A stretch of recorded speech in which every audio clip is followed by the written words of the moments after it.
Praise the lord. మన ప్రభు అయిన యేసుక్రీస్తు నామములో మీ అందరికీ నా వందనాలు తెలియజేస్తున్నాను. ప్రార్థన చేసుకుని వాక్యాన్ని ధ్యానం చేద్దాం. కళ్ళు మూసుకొని ఈ ప్రార్థనలో ఏకీభవించండి. పరిశుద్ధుడా పరమ తండ్రి, నీకు వందనాలు, స్తుతులు, స్తోత్రాలు. మరోసారి ఉదయకాల సమయంలో నీ వాక్యాన్ని ధ్యానం చేస్తూ ఉండగా నీ ఆత్మతో నన్ను నింపండి. నీ సేవకుని ద్వారా మీ ప్రజలతో, నీ బిడ్డలతో, అందరితో మాట్లాడండి.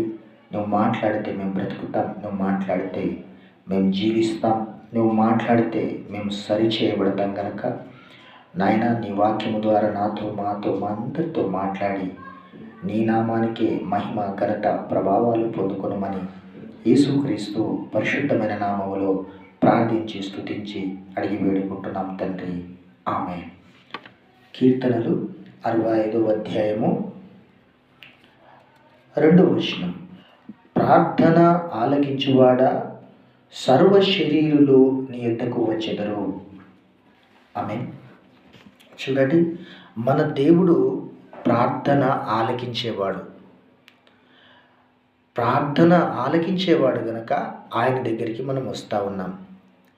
ప్రార్థన అంటే మీకు తెలుసు కదా, ప్రార్థన అంటే దేవునితో మాట్లాడడం. ప్రార్థన అంటే ఏంటి? దేవునితో మాట్లాడడం. ఏం మాట్లాడతాం మరి మన దేవుని దగ్గరికి వచ్చి అంటే, ఆయన సృష్టిని కలుగజేసినటువంటి దేవుడు, సర్వభూమికి మహారాజు, ఆయన ఆది అంతమునై ఉన్న దేవుడు. కలిగినదేది కూడా ఆయన లేకుండా ఈ సృష్టిలో ఏది కలగలేదని భక్తుడైనటువంటి యోహాను తెలియజేస్తున్నాడు. ఈరోజు దేవుని దగ్గరికి మనం ఎందుకు వస్తాం? మనం మానవులం గనక మన ఆత్మీయంగా కొన్ని బలహీనతలు ఉంటాయి, శారీరకంగా కొన్ని బలహీనతలు ఉంటాయి, పొరపాట్లు ఉంటాయి, లేదంటే మనకు రకరకాలైనటువంటి సమస్యలతో ఉంటాం, రకరకమైనటువంటి ఇబ్బందులతో ఉంటాం. వీరికున్న ఇబ్బంది వీరికి ఉండకపోవచ్చు, వీరికున్న ఇబ్బంది ఇంకొకరికి ఉండకపోవచ్చు, కానీ మనకున్న ఇబ్బంది ఇంకొకరికి లేకపోవచ్చు, వారికి ఉన్న ఇబ్బంది మనకు లేకపోవచ్చు. కానీ ఒకటి గుర్తుపెట్టుకోండి, మరి దేవుని దగ్గరికి వస్తే పరిష్కారం వస్తుందని,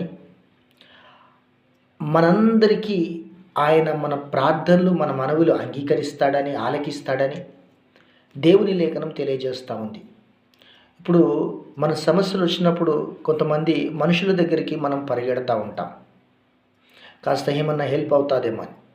మంచిదే, కొంతమంది హెల్ప్ చేయవచ్చు, చేయకపోవచ్చు, కానీ సంపూర్ణంగా మన సమస్యను విడిపింపగలిగినటువంటిది దేవుడు ఒక్కడే. ఉదాహరణకు 12 ఏళ్ల రక్తస్రావం గల స్త్రీ, ఆమె వ్యాధితో బాధపడతా ఉంది. 12 సంవత్సరాల నుండి రక్తస్రావం ఆగకుండా, మరి ఆమె శరీరంలో ఆ బలహీనత ఆమెకుంది. ఆమె బలహీనతను బట్టి ఆమె శారీరకంగా, ఆత్మీయంగా ఎంతో కృంగిపోయింది.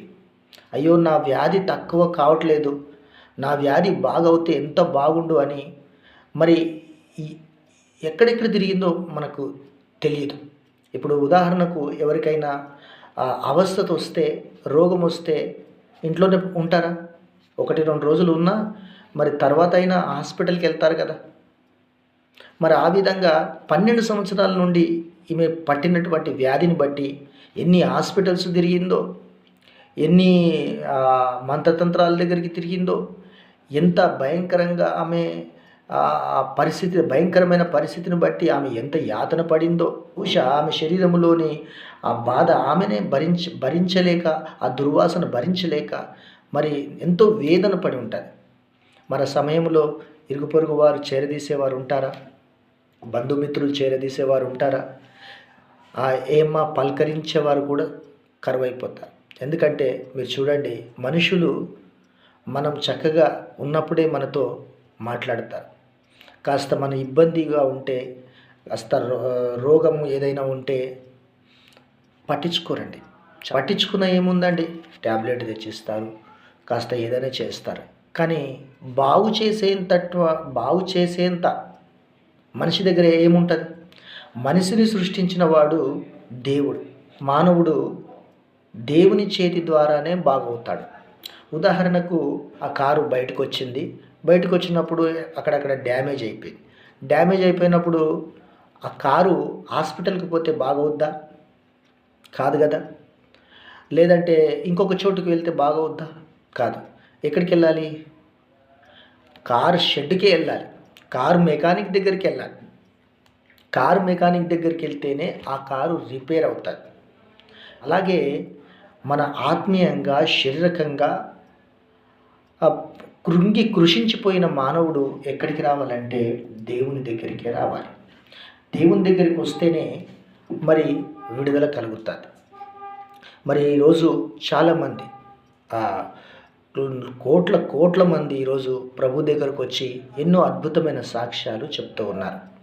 ఎంతోమంది బాగవుతూ ఉన్నారు. తాగుబోతులు మార్చబడుతున్నారు, విగ్రహారాధికులు మార్చబడుతున్నారు, వ్యసనపరులు వ్యసనాల నుండి విడిపింపబడుతున్నారు, మరి వ్యభిచారులు మార్చబడుతున్నారు, దొంగలు నరహంతకులంతా మరి దేవుణ్ణి ఒప్పుకొని ఒకప్పుడు మనం ఇలా ఉండేవాళ్ళం, ఇప్పుడు నీతిగా బైబిల్ పట్టుకొని దేవుని వాక్యాన్ని చదువుతున్నాం, ప్రార్థన చేస్తున్నాం, నీతిగా బతకడానికి దేవుడు కృపనిచ్చాడు, మమ్మల్ని రక్షించాడు, మా శాపము నుండి పాపము నుండి మమ్మల్ని విడిపించాడని కోట్ల మంది సాక్ష్యాలు ఉన్నాయి. కాబట్టి దేవుడు అంటున్నాడు ఈ ఉదయకాల సమయంలో, రా, నీ సమస్య ఏంటో, నీ ప్రాబ్లం ఏంటో, నీ అవసరత ఏంటో నువ్వు మనుషులకు చేయకపోవచ్చు. ఒకవేళ తెలియజేసినా వారి వల్ల నీకేమీ కాలేకపోవచ్చు, కానీ నా దేవునికి సమస్తము సాధ్యం. ప్రభు అంటాడు కదా ఒక మాట, నమ్ముట నీ వలనైతే నమ్మువానికి సమస్తము సాధ్యమే. కాబట్టి ఆయన నమ్మి నువ్వు ఆయన దగ్గరకు వస్తే, ఆ ప్రార్థన చేస్తేనంట నీవు చెప్పేటువంటి ప్రతి విషయాన్ని, కొన్నిసార్లు అయితే మనుషుల దగ్గరికి వెళ్ళి మన సమస్యను చెప్పుకుంటాం అనుకుంటాం, కానీ వాళ్ళు సమయం ఇవ్వరు, మాట్లాడరు. ఒకవేళ ఇచ్చినా చెప్పావులేమ్మా, మా సమస్యలు మాకున్నాయి, నీ సమస్య నీకుంది, ఇంటింటికి ఒక మట్టిపోయి అన్నట్లుగా సామెతలు చెప్పి పంపిస్తారు. కానీ మన బాధ, మన కష్టం, సుఖం వారు ఎరగరు. నిన్ను నన్ను పుట్టించిన దేవుడు మన కష్ట సుఖాలు ఎరిగినవాడు, మన శ్రమను ఎరిగినవాడు, మన బాధను ఎరిగినవాడు, మన యొక్క స్థితిని గతిని ఎరిగినవాడు. సమస్తమును ఎరిగిన దేవుని దగ్గరికి నీవు వస్తే నీ యొక్క సమస్య నుండి విడుదల పొందుతావు. ఆయనంట, ఆ ప్రార్థన ఆలకించువాడా సర్వ శరీరులు నీ యొద్దకు వచ్చెదరు. ఎస్, ఆయన ప్రార్థన వింటాడు. విన్న దేవుడు ఊరుకుంటాడా? విన్న దేవుడు విడిచిపెడతాడా? ఈ పలానా సమస్య వచ్చింది అని నువ్వు దేవునికి చెప్పావు, సర్వ సృష్టికర్త అయిన దేవునికి చెప్పావు. దేవుని దగ్గరికి వచ్చిన నీవు ఎంత మాత్రమో వెనుకకు త్రోసివేసే దేవుడు కాదు. చూడండి, మీరు యోహాను సువార్త 6వ అధ్యాయము 37వ వచనంలో ఒక మాట ఉంటుంది, తండ్రి నాకు అనుగ్రహించిన వారందరూ నా యొద్దకు వద్దురు, నా యొద్దకు వచ్చిన వారిని నేను ఎంత మాత్రమునో బయటకి త్రోసివేయను. దేవునికి స్తోత్రం కలుగును గాక. ఈరోజు నీవు నేను అనుకోకుండా ఈ వీడియో చూడట్లేదు, ఏదో అకస్మాత్తుగా ఏదో అలా జరిగింది అనుకోవడానికి వీల్లేదు.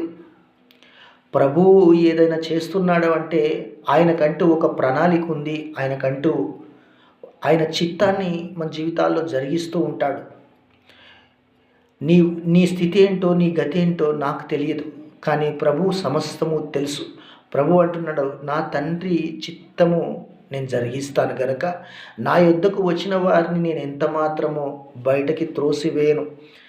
ఏ కులమైన, మతమైన, ఆ జాతి అయినా, రంగైనా, ఏ భేదమైనా, ఏ మతమైనా, ఏ భాష అయినా, మరి ప్రభువుకు అందరూ సమానులే, అందరూ దేవుని బిడ్డలే.